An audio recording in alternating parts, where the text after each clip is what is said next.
છેલ્લો દિવસ છે નવપદની આરાધનાનો, 9મો દિવસ છે તપપદની આરાધના. અશુભમાંથી નિવૃત્તિ કરી અને શુભમાં પ્રવૃત્તિ કરી એટલે અશુભ કર્મનો બંધ અટકી ગયો. હવે પણ જ્યાં સુધી અશુભમાંથી નિવૃત્તિ નહોતી કરી અને અશુભના માર્ગે દોટ મૂકી દઈને જે વિષમ કર્મો બાંધી દીધા હતા, અશુભ કર્મો, એ બાંધેલા કર્મોનો નિકાલ કેવી રીતે કરવો, એ જ્યાં સુધી નિકાલ ન થાય ત્યાં સુધી ભવચક્રનો અંત, તમામ કર્મોની નિર્જરા થયા વિના ભવચક્રનો અંત આવી શકતો નથી. સિદ્ધચક્ર સંપૂર્ણપણે ફળી શકતા નથી. સિદ્ધચક્રજીને સફળ બનાવવા માટે અને ભવચક્રનો અંતિમ અંત આણવા માટે તમામ કર્મોની નિર્જરા થઈ જવી જરૂરી છે. એ કર્મોની નિર્જરા કરવા માટેની સાધના કઈ, એ માટેનો માર્ગ કયો, એ માટે કોનું આલંબન લેવું, જ્ઞાની પુરુષોએ કીધું એ માટે તપપદની આરાધના તમારે કરવી પડશે. તપ જ એ કર્મોને બાળી નાખે છે. એ તપ એટલે શું? જે તપપદને સિદ્ધચક્રની આરાધનામાં, નવપદની આરાધનામાં છેલ્લા દિવસે મૂકી દીધું, છેલ્લું મહત્વ એને આપી દીધું કે અહીં આવી જાવ એટલે હવે છેલ્લું કામ તમારું પતી જાય છે, એવા મહાન તપપદની આજે આપણે આરાધના કરવાની છે. તો એ તપ એટલે શું? શું કરીએ તો તપ કર્યો કહેવાય? આંબિલ કરીએ તો તપ કર્યો કહેવાય. બીજું શું કરો તો તપ કર્યો કહેવાય? તપનું એક જ વાક્યમાં બધા જ તપો આવી જાય છે.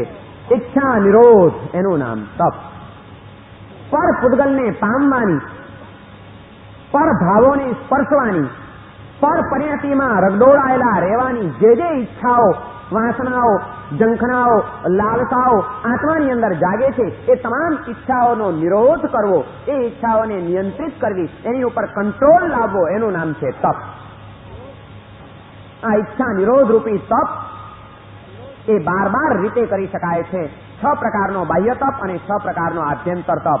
અણસણ, ઉણોદરી, વૃત્તિ, સંક્ષેપ, વિગય, ત્યાગ, કાયક્લેશ અને સલ્લીનતા એ 6 બાહ્ય પ્રકારો છે તપના.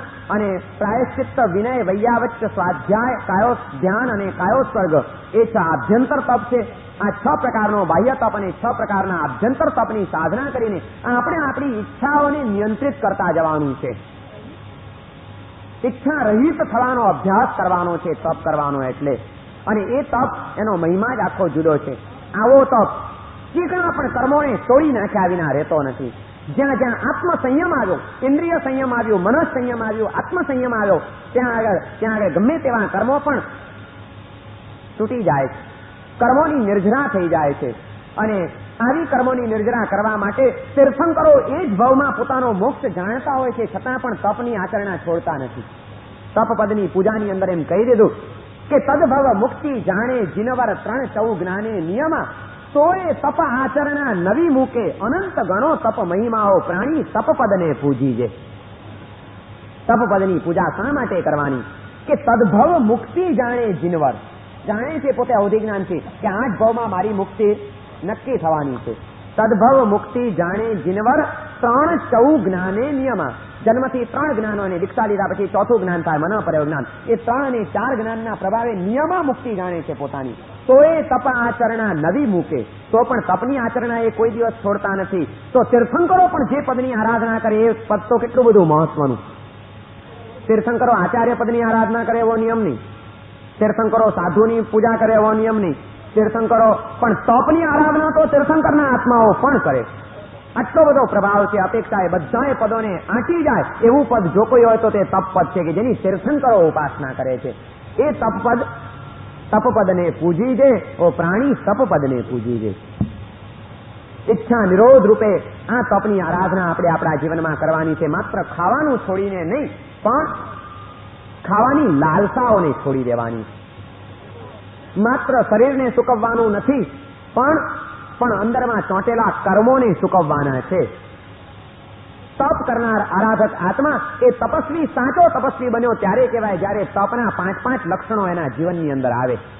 મહોપાધ્યાય યશો વિજયજી મહારાજે સમ્યક્ત્વના 67 બોલની સજ્જાયમાં જીન શાસનના 8 પ્રભાવકો બતાવ્યા. એમાં 5મો પ્રભાવક તપસ્વીને કીધો છે કે તપસ્વી આ જીન શાસનનો પ્રભાવક છે. પણ એ જીન શાસનની પ્રભાવના કયો તપસ્વી કરી શકે? એ માટે તપસ્વીની વ્યાખ્યા એમણે આપી કે તપ ગુણ ઓપે રોપે ધર્મને નવી લોપે જીનાણ, આશ્રવ લોપે નવી કોપે કદા પંચમ તપસી તે જાણ, ધન ધન શાસન મંડન મુનિ વરારે. તપ ગુણ ઓપે, તપ ગુણથી એનું જીવન શોભતું હોય તપની આરાધનાથી. પણ એનો તપ ધર્મ કેવો હોય? રોપે ધર્મને. એ તપસ્વીનો આચાર, તપસ્વીનો વ્યવહાર, તપસ્વીની વાણી, તપસ્વીના વિચાર, આ બધું જોઈને અનેક આત્માઓ ધર્મ પામી જાય. અનેકના હૃદયની અંદર ધર્મનું આરોપણ કરી નાખે. એનું નામ તપસ્વી. તપસ્વી માત્ર ભૂખ્યો રહીને સૂતો ન પડ્યો હોય. અનેક આત્માઓના અંતરમાં ધર્મની વાવણી કરી નાખે એવું એનું જીવન હોય. એનું જીવન જુએ અને કોઈ પણ કહે કે ના, ખરેખર તપસ્વી એટલે ધર્મનો પ્રભાવ ઘણો. આ જો તપ ધર્મ કરે છે એનું જીવન તો જુઓ. એનું જીવન જોઈને કોઈ આત્મા ધર્મની પ્રત્યે અરુચિ વાળો હોય તો પણ ધર્મ પ્રત્યેની રુચિ વાળો થઈ જાય. એવું એ તપસ્વીનું જીવન હોય. એનું નામ તપસ્વી. તપ ગુણ ઓપે રોપે ધર્મને, લોપે નવી જીનાણ. જીનેશ્વર ભગવંતોએ આત્મવિકાસ માટે જે આજ્ઞાઓ કરી છે એ આજ્ઞાઓનો અપલાપ કરનારો, એનો લોપ કરનારો ન હોય તપસ્વી. વધુ ને વધુ જીનાજ્ઞા મુજબનું જીવન જીવનારો હોય એનું નામ તપસ્વી. આશ્રવ લોપે, ત્રીજા નંબરમાં કીધું. આશ્રવનો તપગુણથી ઓપે પહેલું. બીજા જીવનની અંદર બીજા આત્માઓની અંતરમાં ધર્મને રોપે બીજું. જીનેશ્વરોની આજ્ઞાનો અપલાપ ન કરે ત્રીજું. અને આશ્રવ લોપે, કર્મબંધના જે કારણો છે મિથ્યાત્વ, અવિરતિ, કસાય અને મન વચન કાયાના અશુભ યોગો, એ બધાને એ સંકોચતો જાય, એનો એ લોપ કરતો જાય, એનાથી એ મુક્ત બનતો જાય. તપસ્વી માત્ર તપ કરીને બેસી ન રહે, એના મિથ્યાત્વને પણ મંદ કરવાનો એ પુરુષાર્થ કરે. તપસ્વી માત્ર ખાવાનું છોડીને બેસી ન રહે, પણ પાંચેય ઇન્દ્રિયોની અવિરતિ, છઠ્ઠા મનની અવિરતિ અને સટકાયની અવિરતિ, આ બારે પ્રકારની અવિરતિને એ તોડતો જાય, છોડતો જાય. એવું એ તપસ્વીનું જીવન હોય. આશ્રવ લોપે. અને પાંચમી વાત કીધી કે નવી કોપે કદા, ક્યારેય પણ ક્રોધ ન કરે એનું નામ તપસ્વી. આ 5 લક્ષણો આપ્યા છે. આ 5 લક્ષણોથી જેનું જીવન ભરેલું હોય એ તપસ્વી એ જીન શાસનનો પ્રભાવક બની જાય છે. સાચો તપ ધર્મનો આરાધક બની જાય છે. તપસ્વી અને ક્રોધી હોય,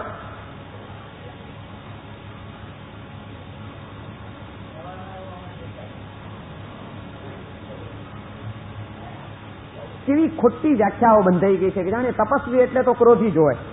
ભાઈ એ તપસ્વી છે, સંભાળજો. શું તપસ્વીથી સંભાળવાનું હોય? તપસ્વી એટલે તો સમતાની મૂર્તિ હોય.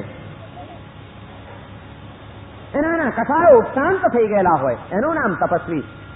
અને તપસ્વી જો ક્રોધ કરે તો એનો તપ બળી ગયા વિના રહે નહીં. અગ્નિ શર્માએ માંસ ખમણના પારણે માંસ ખમણની તપશ્ચર્યાઓ કરી.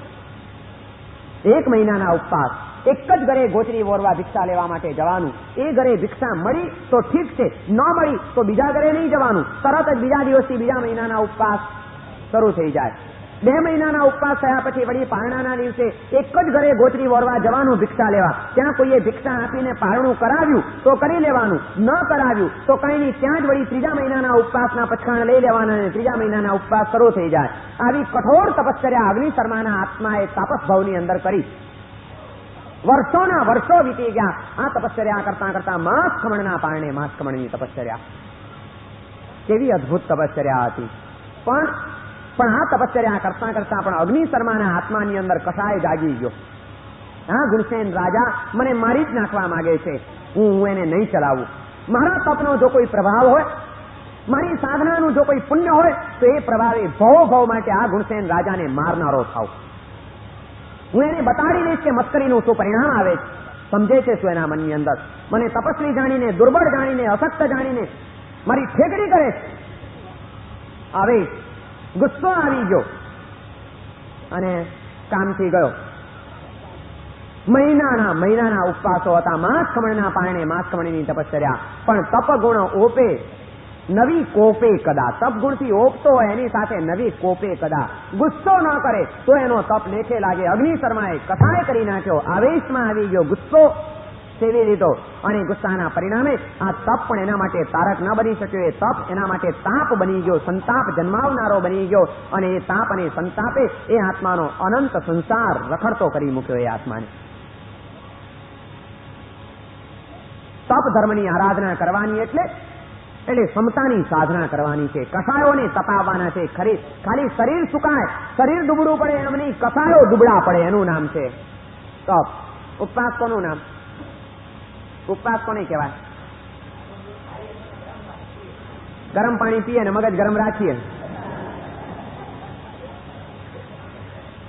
ઉપવાસની વ્યાખ્યા શાસ્ત્રોમાં આપી છે કે કથાએ વિષયાહાર ત્યાગો યત્ર વિધીયતે ઉપવાસ સવિઘ્નેય શેષમ લંઘનકમ વિદુ. ઉપવાસ કોને કહેવાય? કથાએ વિષયાહાર ત્યાગો યત્ર વિધીયતે. કસાય અને વિષય રૂપી જે આહાર એ ખોરાક છે, એની ઉપર માણસ ટકી જાય છે. ખાલી અન્ન અને પાણી ઉપર આપણે નથી ટકતા, પણ કસાય અને વિષય રૂપી જે ખોરાક છે આહાર અંદરનો, એની ઉપર માણસ ટકે છે. હા, ખાવાનું ન મળે તો ચાલે, પણ એના કસાયો પોસાય નહીં તો 8 દાડા ખાધા વિના ચાલે અઠ્ઠઈ કરીને. પણ 8 દાડામાં કોઈ આત્મા સાતા ન પૂછે કે ભવાનજીભાઈ તમે અઠ્ઠઈ કરી, ઓહો કમાલ કરી, સાતામાં છો ને, તો ભવાનજીભાઈ કેટલા દાડા ટકે જોવાનું પછી એમની તાજગી. એક બળ છે, 10 જણા 15 જણા 25 જણા રસ્તે આવતા ને જતા બધા કે ઓહો તપસ્વી ધન્ય છે તમને, ઓહો તમે તપ કર્યો, કમાલ કર્યો, સાતામાં છો ને. એ એટલો ખોરાક મળે છે ને, એટલું બળ મળી રહે છે કે આરામથી ભૂખમરો વેઠી લે છે. એના કારણે તો એ ભૂખ્યો રહી શકે છે. પણ નક્કી કરી લે આખો સંઘ કે આ વખતે આપણે કોઈ એની સામું જોવું નથી, એની સાતા પૂછવી નથી અને ધન્યવાદ આપવા નથી, તો ત્રીજે દાડે એનું બોઇલર છટકી જાય, જે આવે એને બાળે. પછી ઉપવાસની વ્યાખ્યા શાસ્ત્રોમાં આપી છે. કસાય વિષયાહાર, કસાય વિષય રૂપી આહાર ત્યાગો યત્ર વિધીયતે, એનો જેમાં ત્યાગ કરવામાં આવે છે, જેમ આ આહારનો ત્યાગ કર્યો એમ વિષય અને કસાય રૂપી આહારનો ત્યાગ કર્યો. ઉપવાસ સવિઘ્નેય, એનું નામ ઉપવાસ છે. શેષમ લંઘનકમ વિદુ, બાકી તો લાંઘણ છે એમ કહી દીધું. ઉરલી કાંચનમાં જઈને નિસર્ગોપચાર કરાવવો હોય તો એ 7 દાડાનું લાંઘણ કરાવે ત્યાંના વૈદ્યો, પણ એ 7 દાડાનું લાંઘણ કરનારાને તમે તપસ્વી કહેશો?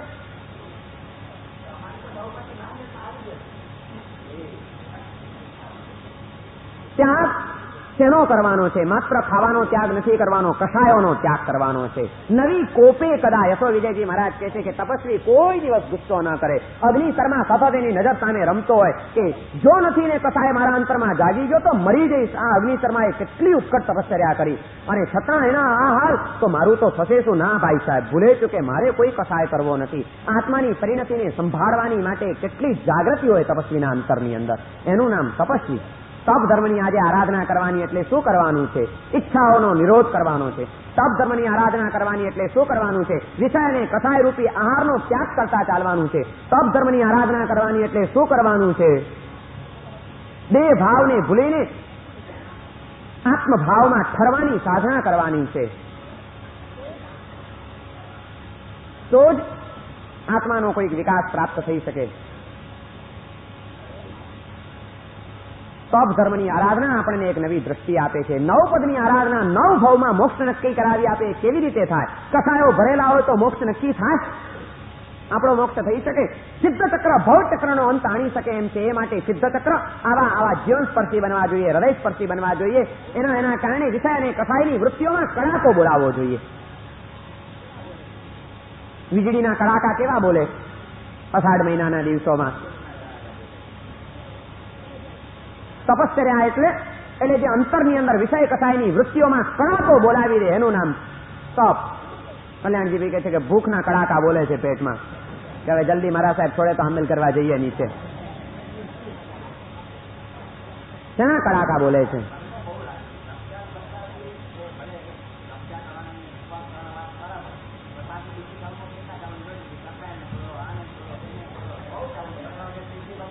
સહેલું પડ્યું છે જો. અને એમ જો લખાતા હોત તો તમે ક્યારના તમારા જીવન ચરિત્રો લખી નાખ્યા હોત. પણ શ્રીપાળ અને મૈણાનો રાસ એકનો એક સાંભળીને લોકો થાકી ગયા છે. હવે શું કામ તમારા રાસ ન વાંચીએ અમે પણ? ખાલી એક કલમમાં પતી જતું હોત ને તપસ્વી બની જવાતું હોત તો. સિદ્ધ ચક્રની સાધનાનું રહસ્ય સમજવાની જરૂર છે. વિમલેશ્વર યક્ષ એમને એમ પ્રસન્ન થતા નથી. ચક્કેશ્વરી એમને એમ સહાય કરતી નથી. ચક્કેશ્વરી અને વિમલેશ્વર શ્રીપાળ અને મૈણાની પડખે રહેતા હતા. જ્યાં જાય ત્યાં આગળ સદા એમને સહાય કરવા તૈયાર હતા અને કોરો ચેક આપી દેતા હતા. કોરો ચેક આપી દીધો હતો વિમલેશ્વર યક્ષે. સિદ્ધ ચક્રના અધિષ્ઠાયક છે વિમલ વાહન દેવ. એ વિમલ વાહને અને ચક્કેશ્વરીએ એ શ્રીપાળ અને મૈણાને કોરો ચેક આપી દીધો હતો કે બસ ગમે ત્યારે જરૂર પડે તો અમને યાદ કરજો, આપની સેવા કરવાનો લાભ અમને મળશે તો પણ અમે અમારી જીવનને ધન્ય માનીશું. દેવો પણ જેની સેવા કરવા માટે તત્પર હોય, જેને સહયોગી થવા માટે ઝંખતા હોય, એ શ્રીપાળ અને મૈણાના જીવનની વિશેષતા અને એના આત્માની યોગ્યતા કઈ હશે?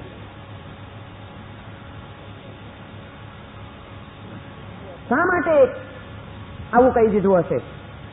એ શ્રીપાળના હૃદયની અંદર સિદ્ધચક્રજી કેવા વસી ગયા હશે? સિદ્ધચક્રજીના એક એક નવપદના પદોની આરાધના એના જીવનમાં કેવી સ્થિર થઈ હશે? એનો અહંકાર કેવો તૂટ્યો હશે? એની સ્વાર્થ વૃત્તિ કેવી ઓગળી હશે? એનામાં વિનય ગુણ કેવો પ્રગટ્યો હશે? એ સાધુતાનો કેવો પ્રેમી બન્યો હશે? સમ્યક દર્શનનો કયો ઝળહળતો પ્રકાશ એના માર્ગને પ્રકાશિત કરતો હશે? જ્ઞાન એના જીવનને હંમેશા સન્માર્ગે લઈ જતું હશે? ચારિત્ર દ્વારા એના જીવનમાં કેટલા અશુભની નિવૃત્તિ થઈ ગઈ હશે? અને તપથી એનું જીવન કેવું દીપી ઉઠ્યું હશે? ત્યારે વિમલ વાહન દેવને પણ કેવું પડ્યું હશે કે હવે તમારે કઈ બીજી ચિંતા કરવાની જરૂર નથી. તમે તો એક જ કામ કરો, સિદ્ધ ચક્રની ભક્તિ હૃદયમાં ધારજો, કોઈક કામ પડે તો મુજને સંભાળજો.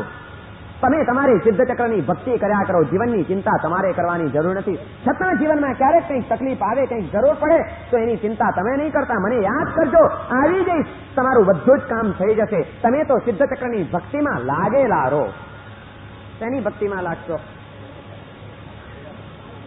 આજે હોળી થઈ પૂરી, કાલથી પાછા સિદ્ધચક્રજીને કહી દેવાનું કે હવે પાછી આવતી હોળીમાં આવજો, ત્યાં સુધી અમને હેરાન કરતા નહીં.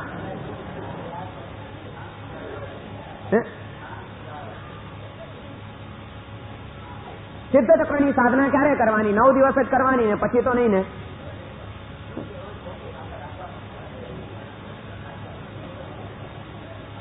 શું કરવાનું? 2 વાત બતાડી છે સિદ્ધચક્રજીની આરાધનામાં કે નવપદ ભજીએ રે, 9 પદને ભજવાના છે. અને એની સાથે સાથે એકલા 9 પદને ભજો તો ના ચાલે. 9 પદ ભજીએ કીધું, એની સાથે કીધું કે અવર અનાદિની ચાલ નિત નિત સજીએ રે. 2 કામ ભેગા કરવાના. અનાદિની ચાલ નિત નિત તજવાની અને 9 પદને નિત નિત ભજવાના. 9 પદને ભજો અને અનાદિની ચાલને તજો તો એ સિદ્ધચક્ર ભવચક્રનો અંત આણનારા બની જાય. આપણે અનાદિની ચાલને તજવી નથી અને 9 પદને પણ નિત નિત ભજવા નથી. 9 દાડા પૂરતી જ આપણે એમની મુલાકાત લેવી છે. પછી હવે આવતી હોળીમાં પાછા તમે આવજો, ત્યાં સુધી હવે તમને રજા. આજે વિદાય આપી દેશો ને સિદ્ધચક્રજીને, અને જે હૃદયમાંથી સિદ્ધચક્રજી નીકળી જાય એ હૃદયમાં પછી ભવચક્ર ફેલાવો ન કરે તો બીજું કરે શું? નિત નિત તજીએ અને નિત નિત ભજીએ એમ કીધું છે. સિદ્ધચક્રજીની સાધનાને સફળ બનાવવા માટે ઘણી બધી જાગૃતિ જરૂરી છે. સિદ્ધચક્રજીના અચિંત્ય પ્રભાવો અનુભવવા માટે ઘણા બધા કામો કરવા પડશે.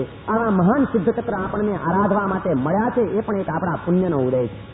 આ સિદ્ધચક્રજીનું અદભુત સ્વરૂપ આપણી સામે છે, એ પણ એક આપણી પુણ્યની નિશાની છે. આવા સિદ્ધચક્રજીનું સ્વરૂપ સમજાયા પછી, આ સિદ્ધચક્રજીની આરાધનાના અચિંત્ય અનુભવો સાંભળવા મળ્યા પછી અને આ સિદ્ધચક્રજીનું દિવ્ય સ્વરૂપ આપણી બુદ્ધિમાં સ્પષ્ટ થયા પછી પણ જો આપણે હજી અનાદિની ચાલને તજવાનો કોઈ પુરુષાર્થ ન કરીએ અને આ સિદ્ધચક્રજીને હૃદય મંદિરની અંદર સ્થાપિત કરીને હૃદય કમળમાં એનું ધ્યાન કરવા દ્વારા એની સાથે જો કોઈ તન્મયતા ન સાધીએ તો આપણા જેવો કમભાગી માણસ આ દુનિયામાં બીજો કોઈ નહીં હોય.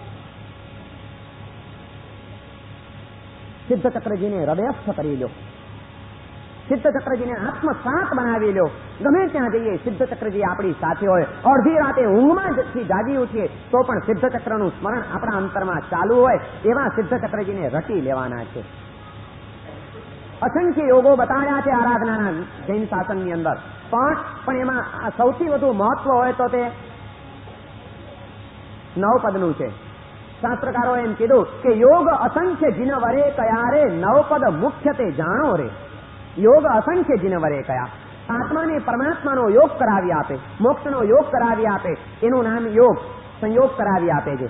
એવા યોગો અસંખ્ય બતાડ્યા છે. અનેક સાધના પદ્ધતિઓ જૈન શાસનની અંદર બતાડવામાં આવેલી છે કે કોઈક આ સાધના કરીને, કોઈક આ સાધના કરીને, કોઈક આ સાધના કરીને, કોઈક આ સાધના કરીને પોતાના આત્માને મોક્ષ ભાવમાં લઈ જઈ શકે એવા અસંખ્ય યોગો છે. પણ એવા અસંખ્ય યોગોની અંદર મુખ્ય કોણ? યોગ અસંખ્ય જીન વરે કયા રે, 9 પદ મુખ્ય તે જાણો રે. એમાં 9 પદે મુખ્ય યોગો છે. મુખ્ય સાધના જો કોઈ હોય જીવનની તો ત્યાં 9 પદની સાધના છે. 9 પદની સાથે જેને જીવનનો સંબંધ બંધાઈ જાય, જેની ચેતનાનું જોડાણ થઈ જાય, જે આત્મા એ 9 પદની સાથે એકાકારતા પ્રાપ્ત કરી લે એનો મોક્ષ થઈ ગયા વિના રહે નહીં. 9 પદની આરાધના કેવી રીતે કરશો? માત્ર આ 9 દિવસની અંદર ઓળી કરીને પૂરી નહીં કરી નાખતા. ઓળી ન કરી હોય તો પણ 9 પદની આરાધના એને રોજના જીવનમાં સ્થાન આપજો. 9 પદોની માળા કદાચ ન ગણી શકો, ઓમ રીમ નમો અર્યંતાણમ, ઓમ રીમ નમો સિદ્ધાણમ, ઓમ રીમ નમો આયર્યાણમ, ઓમ રીમ નમો ઉવજ્જાયાણમ, ઓમ રીમ નમો લોએ સર્વસાવણમ, ઓમ રીમ નમો દંસણસ્થ, ઓમ રીમ નમો નાણસ્થ, ઓમ રીમ નમો ચારિત્તસ્થ અને ઓમ રીમ નમો તવસ્થ. આ 9 પદના 9 મંત્રો છે. 9 મંત્રો દ્વારા આપણે સિદ્ધચક્રજીની સાથે સંપર્ક સ્થાપિત કરવાનો છે અને આપણા જીવનનું બગડી ગયેલું તંત્ર એને ઠેકાણે લઈ આવવાનું છે. બગડી ગયેલા જીવન તંત્રને ઠેકાણે લાવી આપે એનું નામ સિદ્ધચક્ર યંત્ર અને એનું નામ સિદ્ધચક્ર મંત્ર. મંત્ર અને યંત્ર એ આપણા જીવનના તંત્રને વ્યવસ્થિત બનાવવા માટે છે. આજે આપણા જીવનનું તંત્ર આખું બગડી ગયું છે. એને ઠેકાણે લાવવા માટે આ મંત્ર અને આ યંત્રની સાધના કરવાની છે. પણ 9 મંત્રની સાધના પણ રોજ ન કરી શકીએ તો શું કરવું? બહુ ઓછો છે સમય અમારી પાસે. તો એની માટે કોઈ રસ્તો છે. સિદ્ધચક્રજીનો એક નાનકડો મૂળ મંત્ર છે, બીજ મંત્ર જેને કહેવામાં આવે. જેમ ઐમ એ સરસ્વતીનો બીજ મંત્ર હતો, એમ સિદ્ધચક્રજીનો પણ એક મૂળ મંત્ર છે. 9 મંત્રોની સાધના એમાં આવી જાય. સિદ્ધચક્રની આરાધના કરનારા આરાધકે રોજના જીવનની અંદર સિદ્ધચક્રજીની સાધનાને ચાલુ રાખવી જોઈએ. વધુ ન બની શકે તો આ મૂળ મંત્રની આરાધના દ્વારા પણ સિદ્ધચક્રજીની સાથે પોતાની ચેતનાનું જોડાણ એને અખંડ રાખવું જોઈએ. એ સિદ્ધચક્રજીની આરાધનાનો મૂળ મંત્ર છે ઓમ હ્રીમ અરહમ નમઃ. ઓમ હ્રીમ અરહમ નમઃ એ સિદ્ધચક્રનો મૂળ મંત્ર છે. જે સિદ્ધચક્ર પૂજનની અંદર શરૂઆતમાં 324 આવે છે, એ 324 ની અંદર પણ આ સિદ્ધચક્રના મૂળ મંત્રને સ્થાપિત કરવામાં આવ્યો છે અને બતાડવામાં આવ્યો છે કે જે આ મંત્રનો જપ કરે છે એ સિદ્ધચક્રનો આરાધક બની ગયા વિના રહેતો નથી. એની ઉપર સિદ્ધચક્રજીના અચિંત્ય પ્રભાવો પ્રસર્યા વિના રહેતા નથી. એના જીવનમાં એના દિવ્ય અનુભવો એને પ્રાપ્ત થાય છે. એક નિષ્ઠાથી હૃદયરૂપી કમળની અંદર આ 9 પદોનું કલ્પના કરીને 9 પદનું ધ્યાન ધરતા ધરતા ઓમ હ્રીમ અરહમ નમઃ, ઓમ હ્રીમ અરહમ નમઃ, ઓમ હ્રીમ અરહમ નમઃ રોજ 108 વખત આ સિદ્ધચક્રના મૂળ મંત્રનો જપ એ આપણને આ 9 પદોની ચેતના સાથે આપણી ચેતનાનું જોડાણ કરાવી આપશે. આ સિદ્ધચક્રની સાધનાને આ રીતે આરાધવાની છે. આ રીતે એ આરાધના આપણે આપણા જીવનમાં સ્થિર કરવાની છે અને એ રીતે સિદ્ધચક્રના આરાધક બનીને આપણે આપણા ભવચક્રનો અંત આણવાનો છે. 9 દિવસની આ સાધના આપણા આત્માની અંદર અનેક દોષોનું વિસર્જન કરનારી અને અનેક ગુણોનો વિકાસ કરનારી બની જવી જોઈએ. અર્યંત પદની આરાધના કરીને કરુણાનો વિકાસ કરવાનો છે. સિદ્ધ પદની આરાધના કરીને જગતની વિનાશિતાની દ્રષ્ટિમાં સ્થિર કરવાની છે. આચાર્ય પદની આરાધના કરીને આચાર શુદ્ધિ કેળવવાની છે. ઉપાધ્યાય પદની આરાધના કરીને અહમનું વિલોપન અને વિનયગુણનું પ્રત્યેકરણ કરવાનું છે.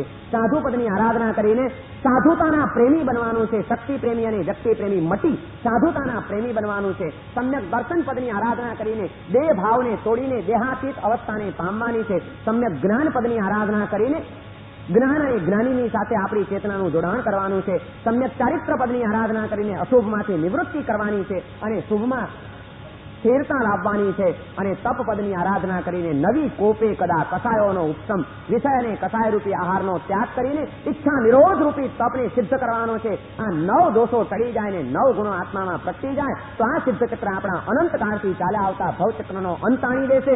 આજે આપણને આ મહાન પ્રભાવશાળી મહામંગલકારી સિદ્ધચક્રજીની સાધના મળી છે. હૃદયરૂપી કમળની અંદર એ સિદ્ધચક્રજીનું આપણે ધ્યાન કરીએ. આત્માની અંદર એ સિદ્ધચક્રજીની સાધનાને સ્થિર કરીએ અને એના દિવ્ય પ્રભાવો અનુભવતા અનુભવતા આપણે પણ આપણા ભવચક્રનો અંત આણી દઈએ. શ્રીપાળ અને મૈણા આપણો આદર્શ બની રહે. એ આદર્શને નજર સામે રાખી કમળને કોમળ જેવું બનાવીએ, કમળને નિર્લેપ બનાવીએ અને સિદ્ધચક્રની આરાધના દ્વારા જેમ 9 ભવમાં શ્રીપાળ અને મૈણાએ મોક્ષ નક્કી કર્યો, કદાચ 9 ભવમાં ન થાય તો કંઈ વાંધો નહીં, 99 ભવે પણ આપણો મોક્ષ નક્કી થઈ જાય તો એ ઘણી મોટી વાત છે. કંઈ બહુ જાજો સમય નથી, અનંત ભવો કર્યા છે એમાં. છેવટે 99 ભવે પણ આપણો મોક્ષ થઈ જાય અને એવી સાધનાની સફળતા આપણને પ્રાપ્ત થાય એ શુભકામના સાથે આજનું પ્રવચન પૂર્ણ થાય છે. એની સાથે સિદ્ધચક્રજીની આરાધનાને લગતા 9 દિવસના પ્રવચનોની પૂર્ણાહુતિ થાય છે. સર્વમંગલમાંગલ્યમ સર્વકલ્યાણકારણમ પ્રધાનમ સર્વધર્માણામ જૈનમ જયતિ શાસનમ.